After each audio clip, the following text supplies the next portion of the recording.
একেবারে সপ্তমে মুখ্যমন্ত্রী মমতা বন্দ্যোপাধ্যায় কোচবিহার থেকে সিএএ প্রসঙ্গে সুর চড়ালেন তিনি।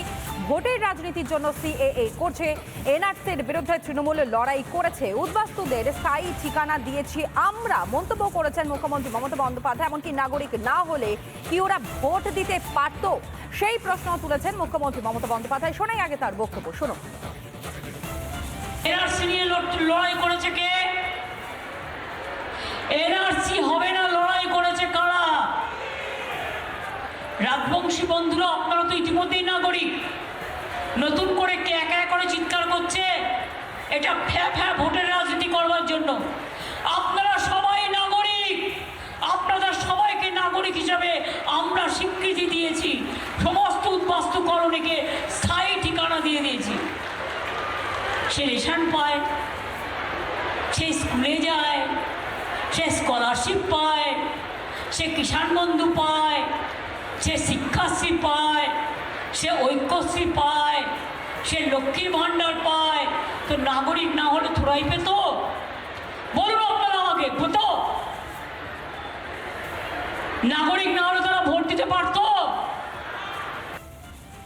মমতা বন্দ্যোপাধ্যায়ের বক্তব্য আপনাদের সামনে তুলে ধরলাম কোচবিহার থেকে। তিনি রীতিমতন সুর সপ্তমে চড়িয়ে সিএ এর প্রসঙ্গ টানেন। এমনকি ভোটের রাজনীতির জন্য নাকি সিএ করা হচ্ছে, এনআরসির বিরুদ্ধে তৃণমূল লড়াই করেছে, এর আগেও বিরোধিতা করতে শোনা গিয়েছে তৃণমূল কংগ্রেসকে। ফের একবার সেই সুর মুখ্যমন্ত্রী তথা তৃণমূল সুপ্রিমো মমতা বন্দ্যোপাধ্যায়ের গলায়। এমনকি তিনি আরও বলেছেন, উদ্বাস্তু কলোনিতে যে উদ্বাস্তুদের স্থায়ী ঠিকানা তা দিয়েছে তৃণমূল কংগ্রেস, নাগরিক না হলে কি ওরা ভোট দিতে পারত, সেই বিষয়টিও আজ উল্লেখ করতে শোনা গেল তৃণমূল সুপ্রিমো তথা মুখ্যমন্ত্রী মমতা বন্দ্যোপাধ্যায়কে। ভোটের রাজনীতির জন্য সিএ করছে বলে মমতা বন্দ্যোপাধ্যায়ের মন্তব্য। অন্যদিকে বারংবার জোরালো হয়েছে, বিজেপির তরফ থেকে স্পষ্টত জানানো হয়েছে যে সিএএ হবে, এনআরসি হবে।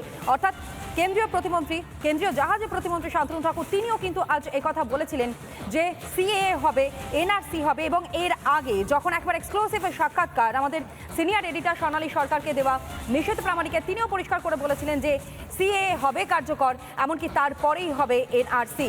আর আজ কোচবিহার থেকেই মমতা বন্দ্যোপাধ্যায় তিনি কার্যত সুর চড়ালেন সিএএ প্রসঙ্গে। ভোটের রাজনীতির জন্য সিএএ করছে, এনআরসির বিরুদ্ধে তৃণমূল লড়াই করছে, এমনকি উদ্বাস্তুদের স্থায়ী ঠিকানা দিয়েছে আমরা বলে উল্লেখ করেছেন মুখ্যমন্ত্রী। শ্রমিক ভট্টাচার্য, বিজেপির রাজ্য বিজেপির প্রধান মুখপাত্র, তিনি এই মুহূর্তে আমাদের সঙ্গে রয়েছেন। শ্রমিকবাবু, কি বলবেন? মমতা বন্দ্যোপাধ্যায় তিনি কিন্তু বারংবার বলছেন যে সিএএ কার্যকর হতে দেবেন না, এনআরসির বিরুদ্ধে লড়াই তিনি চালিয়ে যাবেন। এমনকি আরও তিনি যুক্ত করেছেন যে উদ্বাস্তুদের জন্য স্থায়ী ঠিকানা নাকি দিয়েছে তৃণমূল কংগ্রেসে। কি বলবেন? আপনার প্রতিক্রিয়া নেব। দেখুন, মমতা বন্দ্যোপাধ্যায় মানুষকে একটাই স্থায়ী ঠিকানা দিতে পারেন, সেটা হচ্ছে ধর্মতলায় ময়দান। মানুষের মেধা প্রতারিত করে উপযুক্ত চাকরি প্রার্থীদের চাকরি বাজারে আলু পটলের মতো বিক্রি করে তাদের রাস্তায় নামিয়ে দিয়েছেন। মুখ্যমন্ত্রীর নিজের যে দপ্তর, চিফ মিনিস্টার অফিস, সিএমও, সেখানের গ্রুপ টি স্টাফ তারাও ধর্নায় বসেছেন, কারণ সেই নিয়োগেতেও কোনো স্বচ্ছতা নেই। বিজেপি ঘোষিত অবস্থান আজ নয়। ডক্টর শ্যামাপ্রসাদ মুখার্জি জাতীয় মন্ত্রিসভা থেকে এই দিল্লি প্যাক্টের বিরোধিতা করে পদত্যাগ করেছিলেন, কারণ উদ্বাস্তুদের দিকে তাকিয়ে মহাত্মা গান্ধী, পণ্ডিত জওহরলাল নেহরু, সর্দার বল্লভভাই প্যাটেলরা যে প্রতিশ্রুতি দিয়েছিলেন, বাস্তবে তারা কংগ্রেসটা রক্ষা করেনি। ওই পার বাংলায় যে ঘোষ, বোস, দত্ত, মিত্র, গুহ, ঠাকুরদার, যে অ্যান্টনি কনজালভেসরা আছে, তারা আমাদের রক্ত, আমাদের ভাই। দেশভাগের আগে তাদের কাছে কেউ প্রশ্ন করেনি যে তোমরা স্বাধীন পাকিস্তানের জন্য লড়াই করছো না ভারতবর্ষের জন্য লড়াই করছো। সুতরাং এই